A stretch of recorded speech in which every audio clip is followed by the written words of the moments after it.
मित्रांनो, तुमचं आपल्या चॅनलमध्ये स्वागत आहे.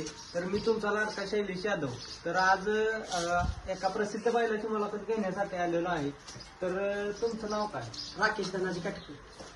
तुमच्या बैलाचं नाव काय? हरण्या 91. कुठल्या खांदी पळतोय बैल? पण चारी खांदी, दोन्ही खांदी बाहेरनं, दोन्ही खांदी आतून. चारी खांदी पळतोय का? बैलाला काय पायऱ्याविषयी अडचणी आहे का? काय पायऱ्याला विशेष अडचणी आहे त्या वायदीमुळे. वायदी लय मागतो माणसं. बैल घरच्या गायचा आहे का विकत आणला होता? घरच्या काय घरच्या गायचा. बैलाला आजपर्यंत किती मैदान जिंकली? कोणत्या कोणत्या मैदानात? दिवसोडला 1 नंबर केला, परत पडळला केला, पडळला 1-2 नंबर केलाय.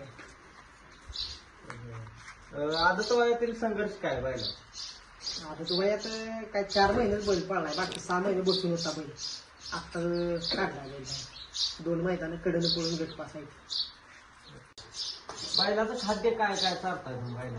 बैल काय पहिलवान कट्टा, उडीद डाळ आणि सातू आपलं. सासू. बैल कुठल्या नावानं पळतोय मैदानात? ज्योतिर्लिंग पसंत राकेश भाई काटकर हरण्या फॅन्स क्लब भाग्यनगर. या नावानं पळतोय. बैलगाडा क्षेत्राविषयी काय सांगतो? बैलगाडा क्षेत्रात चांगला आहे क्षेत्र, पण पहिला कोण गरीब माणसाला देत नाही. देत नाही. मग किती दिवस झालं तुम्ही हे संघर्ष करताय बैलगाड्यात? 2 वर्ष झाली. बैलाला 3.5 वर्ष झाली.